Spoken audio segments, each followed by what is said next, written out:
থেকে দূরে আছো, আর সেই কারণে ঘরে বসেই যেন তোমরা তোমাদের ক্লাসগুলো মিস না হয়, সিলেবাস থেকে অনেক পিছিয়ে না থাকো, সে কারণে আমাদের এই অনলাইন আয়োজন।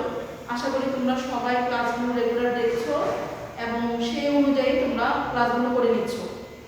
তোমাদের মনে আছে কি না, গত ক্লাসে আমরা হায়ার ম্যাথ করেছিলাম, সেখানে 5-এর 4 অনুশীলনী তোমাদের কমপ্লিট হয়েছিল। আজকে আমরা 5-এর 5 যে চ্যাপ্টার অনুশীলনীটা আছে সেটা কমপ্লিট করব। তো 5-এর 5 অনুশীলনী দেখো, তোমাদের এখানে বর্ণনামূলক সব প্রশ্ন, অর্থাৎ তুমি 5-এর 4 পর্যন্ত তোমার বইয়ের সমীকরণের অংশ দেওয়া ছিল। কখনো দ্বিঘাত সমীকরণ এক চলকের, কখনো ছিল বর্গমূলের সমীকরণ, কখনো ছিল দুই চলকের দ্বিঘাত সমীকরণ। তো আজকে আমরা করব সমীকরণ গঠন এবং তার সমাধান, অর্থাৎ তোমাকে সমীকরণ তৈরি করতে হবে এবং সমাধান করতে হবে, দুটা কাজই তোমাকে করতে হবে। তো অনুশীলনী 5.5 তোমরা সবাই বের করবে। তোমাদের প্রতিবার ক্লাসে আমি বলে থাকি যে তোমরা অবশ্যই বইটা সামনে রাখবে, খাতা কলম হাতে রাখবে। আমি যখন বুঝাবো বা করাবো তখন তুমি মনোযোগ সহকারে দেখবে। আমার পড়ানো কমপ্লিট হয়ে গেলে তুমি খাতায় অবশ্যই উঠিয়ে নিবে। আর যেহেতু তোমাদের ক্লাসগুলো রেকর্ড থেকে যাচ্ছে, তো কখনোই ক্লাস মিস হলে অথবা লেট হলে অথবা খুঁজে না পেলে বা দেখতে তোমার লেট হলেও বা কোনো কারণে মিস হলেও তুমি বারবার আবার দেখে নিতে পারবে, অথবা তোমার বুঝতে সমস্যা হলে তুমি একটা ভিডিও বারবার দেখে নিয়ে তোমার কমপ্লিট করতে হবে। তার 5-এর 5 অনুশীলনী দেখো, বলেছিলাম যে সমীকরণ গঠন এবং তার সমাধান। প্রথম প্রশ্নটাই দেখো কি আছে, দুইটা বর্গের ক্ষেত্রফলের সমষ্টি হচ্ছে 481 বর্গ মিটার। ওই দুইটি বর্গক্ষেত্রের দুই বাহু দ্বারা গঠিত আয়তক্ষেত্রের ক্ষেত্রফল হচ্ছে 240 বর্গ মিটার। ওই দুইটা বর্গ দিয়ে যদি আমরা দুইটা বর্গক্ষেত্রের দুইটা বাহু, খেয়াল করো, একটা বর্গ হতে পারে ছোট আর একটা বর্গ হতে পারে বড়। আমরা দুটো ভিন্ন মাপের বর্গ আঁকছি, আরেকটা বর্গ মনে করো হচ্ছে ছোট। দুইটা বর্গক্ষেত্রের ক্ষেত্রফলের সমষ্টি হচ্ছে 481। এই বর্গের দৈর্ঘ্য যদি x হয় তাহলে নিশ্চয়ই প্রত্যেক বাহুর দৈর্ঘ্য x, ক্ষেত্রফল হচ্ছে x স্কয়ার বর্গ মিটার। আচ্ছা, আরেকটা বর্গ ছোট হোক বা এর চেয়ে বড় মাপেরও হতে পারে, তার প্রত্যেক বাহুর দৈর্ঘ্য যদি y হয় তাহলে তার ক্ষেত্রফল হচ্ছে y স্কয়ার বর্গ মিটার। এই দুইটা বর্গের দুইটা বাহু দিয়ে যদি আমি একটা আয়ত আঁকি, অর্থাৎ x কে যদি দৈর্ঘ্য নেই আর y কে যদি প্রস্থ নেই, তাহলে আমরা নতুন একটা আয়তক্ষেত্র পাবো, তার ক্ষেত্রফল হচ্ছে xy বর্গ মিটার। আর এখানে আমাদের এখানে দেওয়া আছে যে সেই দুইটা বাহু দিয়ে গঠিত আয়তের ক্ষেত্রফল হচ্ছে 240 বর্গ মিটার। বর্গক্ষেত্র দুইটির প্রত্যেক বাহুর পরিমাণ কত তা নির্ণয় করো। তাহলে অর্থাৎ x এর মান কত এবং y এর মান কত আলাদাভাবে আমাকে সেটা বের করতে হবে। তাহলে প্রথমে আমরা সমীকরণ তৈরি করব, যেহেতু চলকের মাধ্যমে প্রথম বর্গের দৈর্ঘ্যকে ধরে নিচ্ছি x চিত্র অনুযায়ী, দ্বিতীয় বর্গের দৈর্ঘ্যকে ধরে নিচ্ছি y। তাহলে আমরা লিখব, মনে করি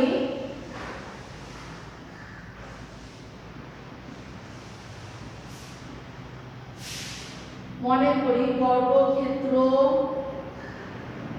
দ্বয়ের বাহুর দৈর্ঘ্য যথাক্রমে x ও y মিটার। আমাদের এখানে একক হচ্ছে মিটারে আছে প্রশ্নে, তাহলে আমরা মিটার ধরে নিচ্ছি। প্রথম শর্ত মতে আমার প্রথম কন্ডিশনে বলা হয়েছে বর্গক্ষেত্র দুইটির ক্ষেত্রফলের সমষ্টি হচ্ছে 481। তাহলে বর্গক্ষেত্র দুইটির ক্ষেত্রফলের সমষ্টি, একটা ক্ষেত্রফল x স্কয়ার, একটা ক্ষেত্রফল হচ্ছে y স্কয়ার, যোগ করলে হচ্ছে 481 বর্গ মিটার। সমীকরণ নাম্বার হচ্ছে 1। দ্বিতীয় শর্ত হচ্ছে এই দুইটা বর্গের দুইটা বাহুর দৈর্ঘ্য নিয়ে যদি আমরা একটা আয়তক্ষেত্র আঁকি, তাহলে ক্ষেত্রফলের মান হচ্ছে 240 240 সমীকরণ নাম্বার 2। দেখো তোমরা এই রকম সমীকরণ সমাধান করেছো, তোমাদের পাশের 4এও ছিল যে দুই চলক বিশিষ্ট দ্বিঘাত সমীকরণ সমাধান করতে যে তুমি অপনয়ন বা প্রতিস্থাপন যে কোনো একটা পদ্ধতিতে সমাধান করে মান বের করেছিলে। আচ্ছা, আমরা যদি 2 নং হতে x বা y এর মান নেই 240 ডিভাইড বাই y, সমীকরণ নাম্বার দিতে পারি আমরা 3 নং পেলাম কিভাবে? 2 নং হতে। তাহলে 3 নং হতে x এর মান যেহেতু 2 নং হতে পেয়েছি তাহলে আমরা 1 নং-এ বসিয়ে দেব। 3 নং হতে x এর মান 1 নং সমীকরণে বসিয়ে। আচ্ছা, 1 নং যেখানে x সেখানে বসবে 240 বাই y এর whole square plus y square সমান হচ্ছে 481। y স্কয়ার 24 এর স্কয়ার হচ্ছে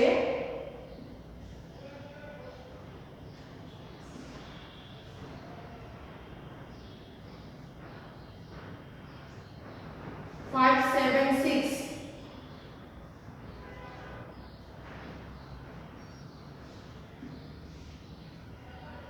যদি আমরা এখানে লসাগু করি 57600 প্লাস y টু দি পাওয়ার 4 সমান 481। আমরা এখানে আর গুণ করব।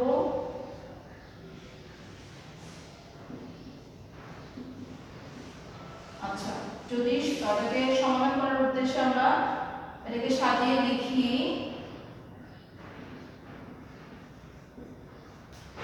এরকম হয়। আমরা এখন এটাকে মিডল টার্ম অর্থাৎ মাঝের পদটাকে ভাঙিয়ে দুইটা উৎপাদক খুঁজে বের করব। আমাদের এখানে সংখ্যা হচ্ছে 57600, এখান থেকে 481 পাইতে হবে। আমরা এটাকে উৎপাদক বিশ্লেষণ করব।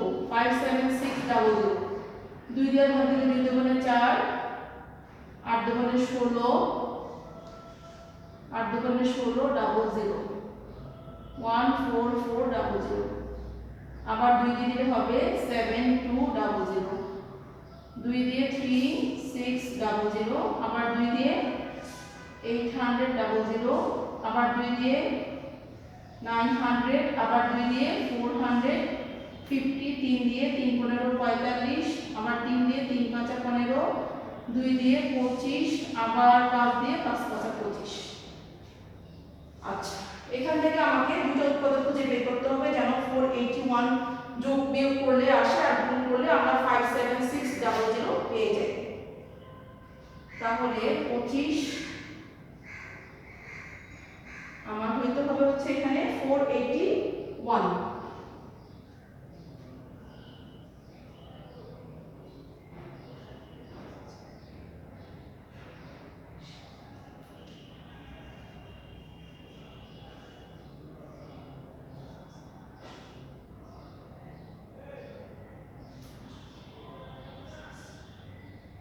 দ্বিতীয় 4 8 16 32 64 128 256 আর 225 দিকে যোগ করলে হয় কিনা 1 হাতে 1 2 কে 3 8। আচ্ছা, আমরা পেয়ে গেছি আমাদের দুটো উৎপাদক, সেটা হচ্ছে 256 আর 225। যদি গুণ করি তাহলে 481 অর্থাৎ 5 5 25, 3 25 75, 3 75 225। আর এখানে 2 দুগুণে 4, 4 দুগুণে 8, 8 দুগুণে 16, 16 দুগুণে 32, 32 দুগুণে 64, 64 দুগুণে 128, 128 দুগুণে 256। এভাবে আমরা উৎপাদক পেয়ে গেলাম। তাহলে আমরা এটাকে সাজিয়ে লিখতে পারি -256 y square -225 y square plus হলো 57600 0। প্রথম দুইটার মধ্যে কমন যাচ্ছে y স্কয়ার -256, পরের দুটার মধ্যে কমন যাচ্ছে 225। আচ্ছা, মাইনাস থাকবে, আমরা এখানে দেখেছি যে আমাদের এখানে বাকি থাকে 256। আচ্ছা, তাহলে আমরা কমন উৎপাদক যেটা আছে y স্কয়ার -256 256, এই উৎপাদকটাকে আমরা কমন নিয়ে নিচ্ছি।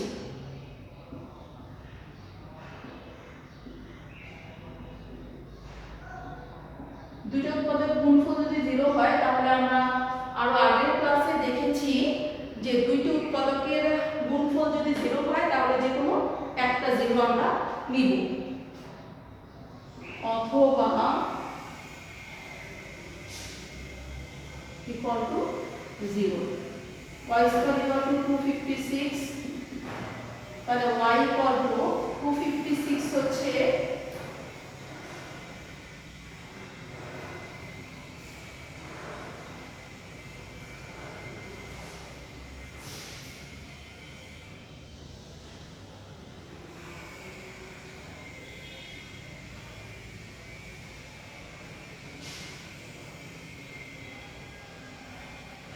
16, বর্গমূল করলে 16, বর্গমূল করলে হচ্ছে 15। খেয়াল করো আমাদের y ছিল, আমরা যে দুইটা বর্গের দৈর্ঘ্য নিয়েছিলাম তার একটা ছিল x আর একটা ছিল y। আমরা এখানে y এর মান পেয়েছি 16 এবং 15, দুটাই হচ্ছে পজিটিভ সাইন। তার মানে হলো দ্বিতীয় বর্গের দৈর্ঘ্য 16 মিটারও হতে পারে, 15 মিটারও হতে পারে। তাহলে দুইটা মানের জন্য আমরা দৈর্ঘ্য অর্থাৎ প্রথম বর্গের দৈর্ঘ্য কিন্তু দুইটা পাবো, একটি নয় বসাইলেই হয়ে যাবে। তাহলে y যখন 16 তখন আমরা 3 নং হতে পাবো x equal to 240 divided by 16। 16 কে যদি আমরা 16 দিয়ে 240 1 times 16 পাঁচবার যাচ্ছে অর্থাৎ 15 হচ্ছে, তাহলে x এর মান পেয়ে গেলাম 15। আবার যখন y হচ্ছে 15 তখন 3 নং হতে আমরা পাই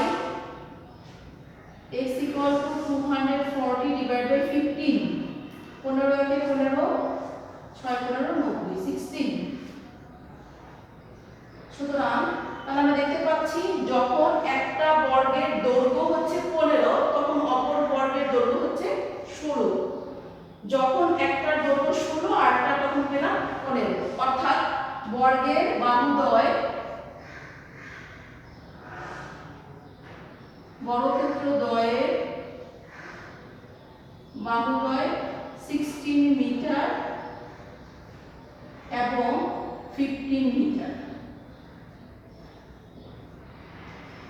দেখো উৎপাদকগুলো একটু বড় পদের হবে, প্রবলেমটা সলিউশনটা একটু বড় হবে, কিন্তু তোমার পারার মধ্যে অর্থাৎ তুমি এই ধরনের প্রবলেম যদি সলভ করো তোমার দক্ষতা ভালো হবে, তোমার খুঁটিনাটি ভুলগুলো কেটে উঠতে পারবে। উৎপাদকটা তুমি যেমন একটা এই টার্মটা তোমরা লিখে নিবে যে কিভাবে উৎপাদকের বিশ্লেষণ করা হয়েছে, এতে তোমার প্র্যাকটিসটা ভালো হবে। আর উৎপাদকটা যখন তুমি বড় সংখ্যা নির্ধারণ করতে যাবে তখন ভাঙার পর তোমাকে বুঝতে হবে যে কত কত নিলে তুমি যোগ বিয়োগ করলে মাঝের পদ পাও, আর গুণ করলে হচ্ছে গুণফলের অর্থাৎ শেষের পদের সমান হচ্ছে, দুই প্রান্তের গুণফলের সমান হচ্ছে। তাহলে একটু সমাধানটা একটু বড় হলো, কিন্তু এই টাইপের প্রবলেম তোমরা সলভ করেছো 5-এর 4, এই জন্য তোমাদের কাছে এটা নতুন নয়। সবাই একটু দ্রুত লিখে নেবে।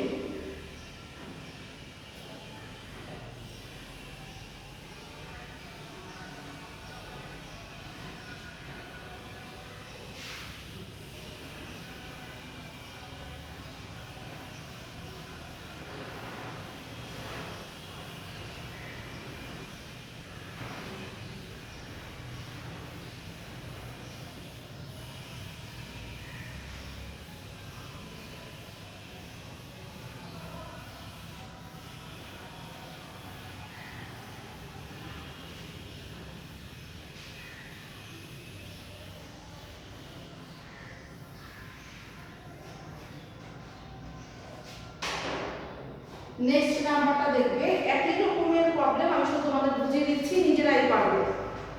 দুইটি ধনাত্মক সংখ্যার বর্গের সমষ্টি হচ্ছে 250।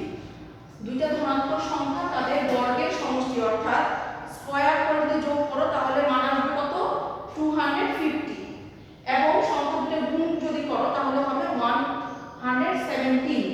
অর্থাৎ তুমি কিছুক্ষণ আগে যে সমীকরণ দুইটা আমরা করেছি সেখানে যেটা এখানে বলা হচ্ছে যে বর্গ করে স্কোয়ার করে যোগ করলে 250 আর গুণ করলে 170। একদম সেম মেথড এক নাম্বারের মতো তোমরা নিজেরাই পারবে। আমি থার্ড নাম্বার তৃতীয় নাম্বারটা করে দিচ্ছি। একটি আয়তক্ষেত্রের কর্ণের দৈর্ঘ্য হচ্ছে 10 মিটার।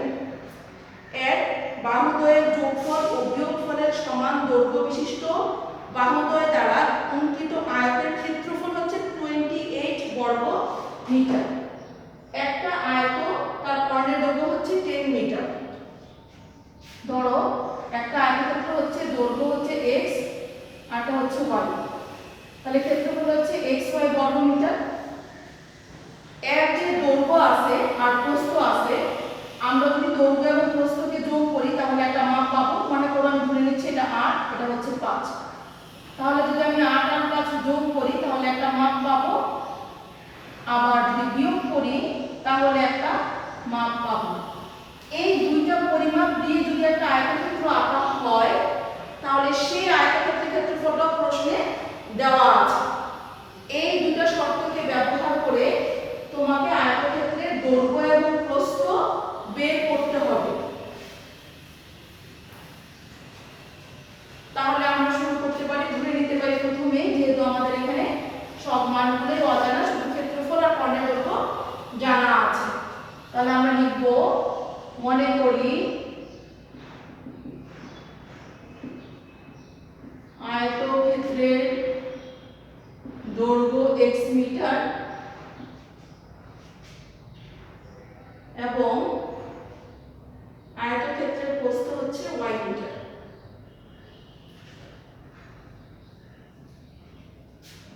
এবং আয়তক্ষেত্রের প্রস্থ হচ্ছে y মিটার। তাহলে আয়তক্ষেত্রের ক্ষেত্রফল তোমরা জানো দৈর্ঘ্য গুণন প্রস্থ এত বর্গ মিটার। প্রথম যে শর্তটা তোমার প্রশ্নে দেওয়া রয়েছে সেটা হলো আয়তক্ষেত্রের কর্ণের দৈর্ঘ্য হচ্ছে 10 মিটার। খেয়াল করো, আমরা জানি আয়তক্ষেত্রের কর্ণের সূত্র হচ্ছে দৈর্ঘ্য স্কয়ার যোগ প্রস্থ স্কয়ার, অর্থাৎ x square plus y square সমান হচ্ছে 10। এটাকে সরল করার উদ্দেশ্যে আমরা উভয় পক্ষে বর্গ করতে পারি, তাহলে বর্গমূল চিহ্ন উঠে যাবে, অথবা তোমরা দেখাও দিতে পারো, কোনো প্রবলেম নেই, বর্গ করি। তাহলে আমরা পেলাম x square plus y square সমান 100, সমীকরণ নাম্বার 1। দ্বিতীয় কন্ডিশনটা ছিল আয়তক্ষেত্রের বাহুদ্বয়ের যোগফল এবং বিয়োগফল যদি হয়, আয়তক্ষেত্রের যোগফল এবং বিয়োগফলের সমান দৈর্ঘ্য বিশিষ্ট। আয়তের যে দৈর্ঘ্য আর প্রস্থ আমরা এখানে নিয়েছি, সে দুটো যোগ করলে যেই মাপ পাবো আবার বিয়োগ করলে যেই মাপ পাবো, সেই দুইটাকে যদি নতুন একটা আয়তের দৈর্ঘ্য এবং প্রস্থ ধরা হয় তাহলে ক্ষেত্রফল হবে 28 বর্গ মিটার। আচ্ছা, আমাদের এখানে দ্বিতীয় শর্ত হচ্ছে দৈর্ঘ্য এবং প্রস্থ যোগ করলে একটা পরিমাপ পাবো, দৈর্ঘ্য থেকে প্রস্থকে বিয়োগ করলে আরেকটা পরিমাপ পাবো। অবশ্যই যোগফলের মান বড় হবে, বিয়োগফলের মান ছোট হবে। যোগফলের মানকে যদি দৈর্ঘ্য ধরি, বিয়োগফলের মানকে যদি প্রস্থ ধরি, তাহলে ক্ষেত্রফল হচ্ছে দৈর্ঘ্য গুণ প্রস্থ, তখন এর মান হচ্ছে 28 বর্গ মিটার। তাহলে a square minus b square সমান 28, সমীকরণ নাম্বার 2। খেয়াল করো, আমাদের 1 নং এবং 2 নং সমীকরণে মিল রয়েছে, দুটেই বর্গের রাশি, একটা যোগ আর একটা হচ্ছে বিয়োগ। এই ধরনের সমীকরণ যখন থাকবে তখন সহজেই করা যায়। আমরা 1 আর 2 যোগ করি, তাহলে y স্কয়ার কাটা যাবে, শুধু x স্কয়ার থেকে যাবে। দেখি কত হয়। আমরা লিখব 1 ও 2 নং সমীকরণ যোগ করি। 1 নং হচ্ছে x square plus y square equal to 100। Second সমীকরণে হচ্ছে x square minus y square সমান হচ্ছে 28। যোগ করলে প্লাস এবং মাইনাস দুটো রাশি ক্যান্সেল হয়ে যাবে, থাকবে দুইটা x স্কয়ার সমান 128। 100 আর 3 কে যোগ করা হলো। তাহলে x স্কয়ার হবে 128/2 অর্থাৎ 64। তাহলে বর্গমূল করলে x এর মান আসবে 8। আমরা এখানে প্লাস মাইনাস নিব না, কারণ x টা ছিল কি দৈর্ঘ্য। দৈর্ঘ্য তো আমরা জানি ঋণাত্মক হবে না, কোনো পরিমাপই ঋণাত্মক হচ্ছে না।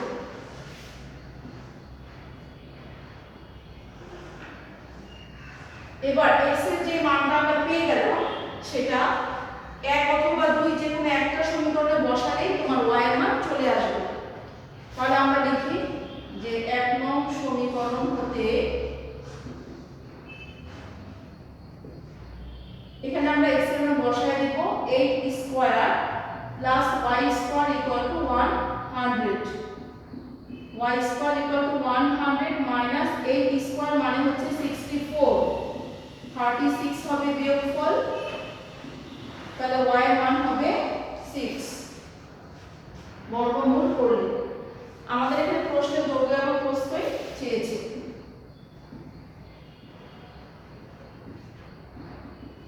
সুতরাং আমরা পেয়ে গেলাম আমাদের কাঙ্ক্ষিত রেজাল্ট। আয়তক্ষেত্রের দৈর্ঘ্য অর্থাৎ x এর মান পেয়েছি 8 মিটার, আর আয়তক্ষেত্রের প্রস্থ y এর মান পেয়েছি 6 মিটার। এই দুটো হবে आंसर।